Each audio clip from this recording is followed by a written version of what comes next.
नमस्कार, times time Navbharat पर आपके साथ मैं हूं राकेश पांडे। राष्ट्र गर्व में आपका स्वागत है। राष्ट्र गर्व हमारा वो खास प्रयास है जिसका मकसद हर भारतवासी को उन अनसुनी अनजानी कहानियों से रूबरू करवाना है जो राष्ट्र गर्व की जीवंत मिसाल है, भारत का गौरव है और दुनिया में हमारी एक अलग पहचान बनाती है। राष्ट्र गर्व में आज मैं आपको नॉर्थ ईस्ट के राज्य सिक्किम में 51 साल पहले हुए हैरतअंगेज सीक्रेट ऑपरेशन की वो ऐतिहासिक कहानी सुनाऊंगा जिसने सिक्किम पर कब्जा करने की चीन की लंबी प्लानिंग को ध्वस्त कर दिया।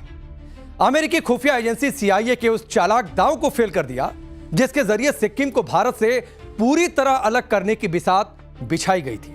वो प्लानिंग, वो साजिश अधूरी रह गई और भारत की विजय हुई। उस ऑपरेशन का नाम था ऑपरेशन ट्विलाइट। यह वही सीक्रेट ऑपरेशन था जिसने भारत के मौजूदा राष्ट्रीय सुरक्षा सलाहकार अजीत डोभाल ने पर्दे के पीछे से बहुत बड़ी भूमिका निभाई थी।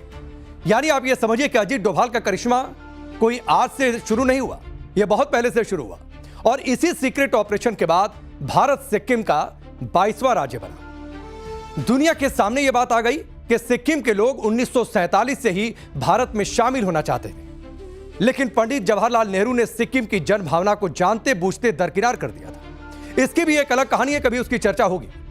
लेकिन फिलहाल इसी सीक्रेट ऑपरेशन पर आगे बढ़ते हैं।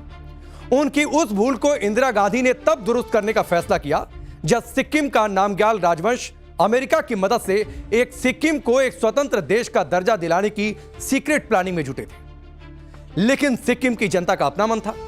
सिक्किम की जनता ने 1975 में जनमत संग्रह के जरिए भारत का 22वां राज्य बनने का रास्ता चुना।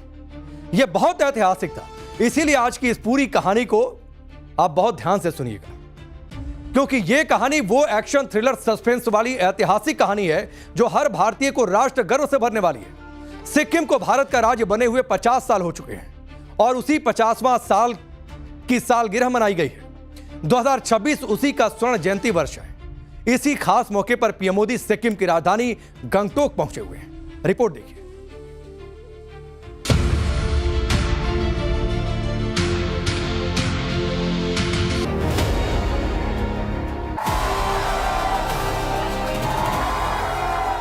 तालियों की गड़गड़ाहट, सीटियों की गूंज, हर हाथ में लहराता तिरंगा। सिक्किम की राजधानी गंगटोक की ये तस्वीरें जितनी खास हैं, उतना ही ऐतिहासिक हैं। ये मौका, ये सिक्किम के भारत का 22वां राज्य बनने की स्वर्ण जयंती का समारोह है, जिसमें पीएम मोदी खास तौर से सिक्किम की पारंपरिक टोपी शाम्बो पहनकर शरीक हुए और वादा किया कि सिक्किम की जनता से किया गया हर वादा निभाने के लिए जमीन आसमान एक कर देंगे। मैं आपको विश्वास दिलाता हूं, आपके प्यार, आपका स्नेह, आपका आशीर्वाद का ये कर्ज, इसे चुकाने के लिए मैं कोई कोर कसर बाकी नहीं छोड़ूंगा। सिक्किम का भारत में शामिल होना वो ऐतिहासिक घटना थी जिसने भारत को सामरिक और भौगोलिक दृष्टि से उत्तर पूर्व में मजबूत कर दिया। 14 अप्रैल 1975 ये वही तारीख थी जब जनमत संग्रह में सिक्किम की जनता ने सिक्किम को भारत का 22वां राज्य बनाने पर एक मत से मुहर लगाई। सिक्किम के 97.5% लोगों ने सिक्किम के भारत में विलय का समर्थन किया था और फिर 16 मई 1975 को सिक्किम आधिकारिक तौर पर भारत का राज्य बन गया। संविधान संशोधन के जरिए सिक्किम में राजशाही के समापन की घोषणा हुई और इसे भारत के पूर्ण राज्य का दर्जा देने का प्रस्ताव संसद में पास किया गया। लेकिन इस बदलाव में 28 साल का लंबा वक्त लग गया, जबकि सिक्किम के लोग 1947 में भी भारत का हिस्सा बनना चाहते थे, लेकिन सिक्किम की राजशाही इसके लिए तैयार नहीं थी।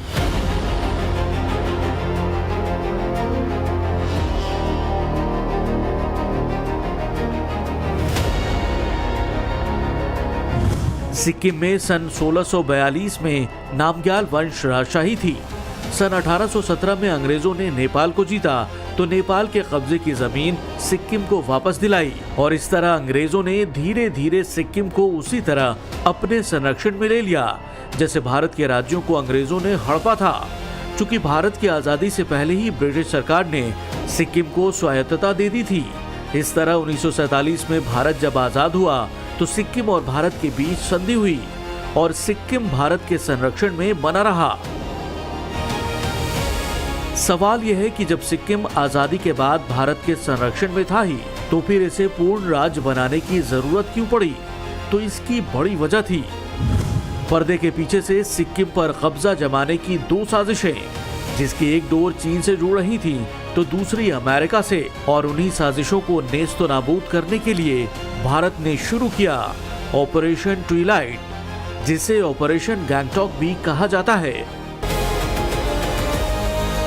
तिब्बत पर कब्जे के बाद चीन की नजर सिक्किम पर गड़ी हुई थी, जबकि अमेरिका सिक्किम की राजशाही को अपने कब्जे में रखने के अलग अलग प्लान पर काम कर रहा था।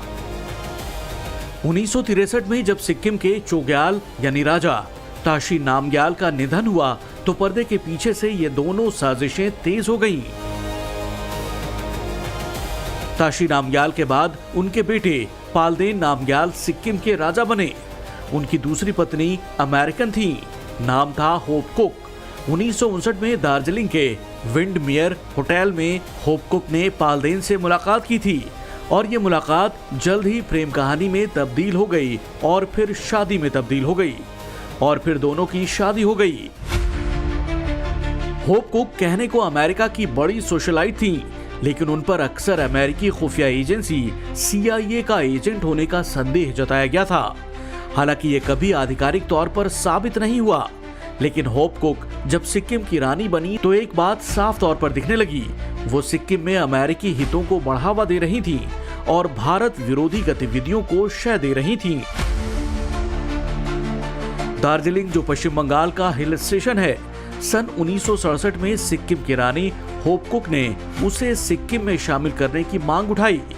इसके बाद उन्होंने अपने पति और सिक्किम के राजा पालदेन नामग्याल पर भारत से 1950 की संधि खत्म करने और सिक्किम को पूरी तरह स्वतंत्र देश घोषित करने का दबाव बनाया। सबसे बड़ा शक तब हुआ जब होप कुक ने सिक्किम काउंसिल की पत्रिका में एक शोध पत्र लिखा। इसमें उन्होंने ऐतिहासिक तर्क देते हुए कहा कि दार्जिलिंग और कूच बिहार अवैध रूप से भारत के पास हैं और उन्हें सिक्किम को वापस मिलना चाहिए। रॉ के लिए ये भारत की क्षेत्रीय अखंडता को चुनौती देने वाला एक अमेरिकी प्लान जैसा लगा। होप कुक अक्सर गैंगटॉक में अमेरिकी सेनेटरों और उच्चाधिकारियों की मेजबानी करती थी। रॉ को जानकारी मिली थी कि इन मुलाकातों में भारत को बिना बताए सिक्किम को संयुक्त राष्ट्र की सदस्यता दिलाने की योजना पर चर्चाएं होती थीं। होप कुक ने सिक्किम के स्कूलों से भारतीय किताबें हटवाकर ऐसी किताबें लगवाईं जिसमें सिक्किम की अलग पहचान पर जोर था। रॉ ने इसे भारत के सांस्कृतिक प्रभाव को खत्म करने और नई पीढ़ी को भारत के खिलाफ करने की CIA की सॉफ्ट पावर रणनीति माना। ये गतिविधियां भारत की एक क्षेत्रीय अखंडता के खिलाफ थीं और भारत की संप्रभुता के लिए खतरे का इशारा थीं। रॉ की तब की रिपोर्टों के मुताबिक होप कुक राजा को केवल भूटिया समुदाय के हितों की रक्षा के लिए उकसाती थीं, जो सिक्किम का अल्पसंख्यक लेकिन धनी और रसूखदार तबका था, जिससे सिक्किम की 75% नेपाली आबादी भारत की तरफ झुकने लगी। राजशाही की तानाशाही बढ़ी तो 1973 में सिक्किम की जनता ने विद्रोह कर दिया और इसी ने ऑपरेशन ट्विलाइट की बुनियाद पक्की कर दी। आप सोचिए कि सिक्किम को लेकर इस तरीके के ऑपरेशन की जरूरत इसलिए भी थी क्योंकि चीन एक बड़ा इश्यू था। सिलीगुड़ी चिकन नेक कॉरिडोर को सुरक्षित करना था तो सिक्किम को पूर्णतः भारत का हिस्सा होना चाहिए था। सिक्किम बफर स्टेट के तौर पर था, यानी भारत की सुरक्षा एक तीसरे पक्ष पर निर्भर थी जिसे खत्म करना जरूरी था। इसीलिए इस ऑपरेशन ट्विलाइट की जरूरत भी थी। 1947 में भारत को जब आजादी मिली तो भारत की 562 रियासतों, राज्य रजवाड़ों ने भारत में विलय को मंजूर कर दिया था, लेकिन सिक्किम उन रजवाड़ों में शामिल था जो भारत का हिस्सा नहीं बनना चाहता था। लेकिन सिक्किम को अंग्रेजों ने विशेष संरक्षित राज्य का दर्जा भी दिया था। उसे संधि में बरकरार रखने की वजह से आगे भारत के लिए मुश्किलें खड़ी होने लगी, कई तरीके की चुनौतियां सामने आने लगी। इसी संधि के चलते सिक्किम के लोगों को भारतीय पासपोर्ट पर विदेश यात्रा करने की अनुमति मिल चुकी थी। एक तरफ सिक्किम में रानी होप कुक के कारण अमेरिका का प्रभाव बढ़ रहा था, जो माना यह जाता था कि वो CIA के एजेंट थी। हालांकि औपचारिक तौर पर यह जानकारी कभी सामने नहीं आई। दूसरी तरफ चीन के इशारे पर कम्युनिस्टों का प्रभाव भी बढ़ रहा था, क्योंकि यह चीन सीमा से सटा हुआ है करीब करीब। सन 1959 में तिब्बती धर्मगुरु दलाई लामा को तिब्बत से भागकर भारत आना पड़ा। इस घटना से भारत और चीन दोनों के लिए सिक्किम का रणनीतिक महत्व सामने आ चुका था और बढ़ चुका था कई गुना। 1965 में जब चीन ने धोखे से भारत पर हमला किया, तब भी उसने सिक्किम के दर्रों, नाथुला और जेलप लॉ को खाली करने का बहाना बनाया था और जेलप लॉ पर कब्जा भी कर लिया था।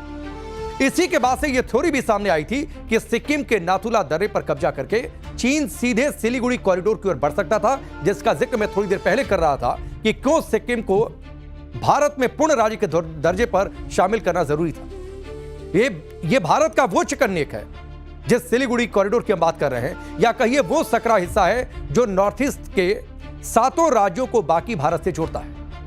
अगर चीन इन ऊंचाइयों पर बैठ जाता, यानी सिक्किम में उसका प्रभाव बढ़ जाता या काबिज हो जाता, तो युद्ध की स्थिति में भारत के उत्तर पूर्वी हिस्से का संपर्क आसानी से काट सकता था, क्योंकि सिलीगुड़ी चिकन नेक कॉरिडोर जो करीब 20 से 22 किलोमीटर चौड़ा है, सिर्फ अगर उसको कट कर दिया जाता तो नॉर्थ ईस्ट से भारत का संपर्क कट सकता था। इसीलिए बहुत जरूरी था कि ऑपरेशन ट्विलाइट हो, इसीलिए बहुत जरूरी था कि सिक्किम को पूर्ण राज्य के तौर पर भारत में शामिल कर लिया जाए। माओ जेडोंग की एक प्रसिद्ध थ्योरी है जिसमें दावा है कि तिब्बत चीन की हथेली है और लद्दाख, नेपाल, सिक्किम, भूटान और अरुणाचल प्रदेश इसकी 5 उंगलियां हैं। माओ का कहना था कि तिब्बत पर पूर्ण नियंत्रण के लिए इन 5 उंगलियों पर भी चीन का अधिकार होना जरूरी है और सिक्किम में राजशाही होने से इसकी आशंका बनी हुई थी। चीन का प्रभाव बढ़ने की आशंका थी।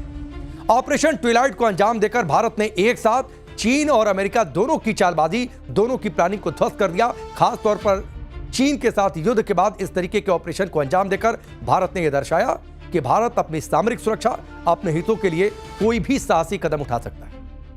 1967 में चीन ने नाथुला पर हमला कर अपने इरादों को साफ कर दिया था, लेकिन 1967 के उस भिड़ंत में भारतीय सेना ने चीन के लगभग 400 सैनिकों को मार गिराया और उनके कई बंकर ध्वस्त कर दिए।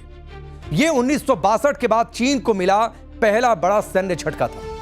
आप सोचिए, युद्ध के बाद इस तरीके का ऑपरेशन अंजाम दिया गया और चीन की आंखों में आंखें डालकर उसके नाक के नीचे से यह बड़ा ऑपरेशन अंजाम दिया भारतीय एजेंसियों ने। नाथुला की लड़ाई ने भी कई मायनों में ऑपरेशन ट्विलाइट की बुनियाद तैयार कर दी थी। 1962 की हार के बाद भारत की सैन्य क्षमता पर सवाल उठ रहे थे। 1967 में चीन को करारा जवाब देने से सिक्किम की जनता और वहां के राजनीतिक नेतृत्व में यह विश्वास जग गया कि भारतीय सेना उनकी रक्षा करने में पूरी तरह सक्षम है। और यह बड़ी वजह है कि जब जनमत संग्रह हुआ तो सिक्किम की करीब 97 से 98% जनता ने भारत में विलय को मंजूरी दी। 1967 के बाद सिक्किम सीमा पर चीन का दबदबा कम हो गया। इससे भारत को सिक्किम के आंतरिक मामलों और लोकतांत्रिक आंदोलनों को समर्थन देने का मौका मिला, क्योंकि चीन अब सीधे सैन्य हस्तक्षेप करने से हिचकिचाने लगा था। उसे भारतीय सेना का दम देख चुका था।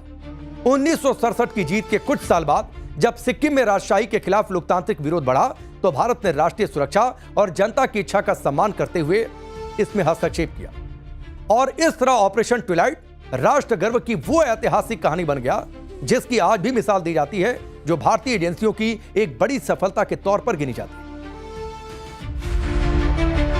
4 अप्रैल 1973 ये वही तारीख थी जब गंगटोक में शाही राजमहल में राजा पालदेन नामग्याल के 50वें जन्मदिन के जश्न की जोर शोर से तैयारियां जारी थीं।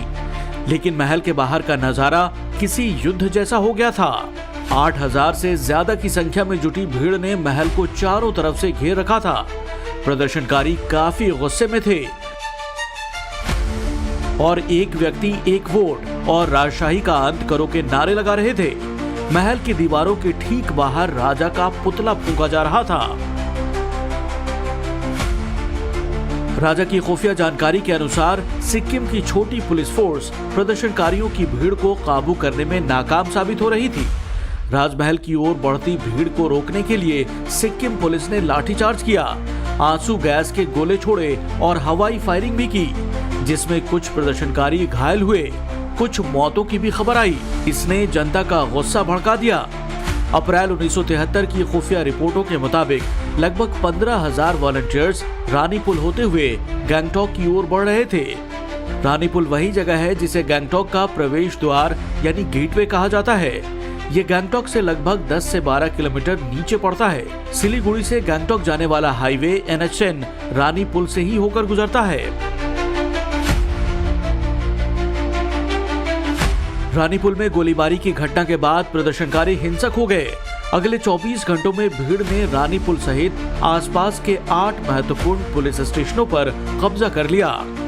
राजा की अपनी पुलिस बल या तो भाग गई थी या भीड़ में शामिल हो गई थी और राजभवन का संपर्क बाकी राज्यों से पूरी तरह कट गया था।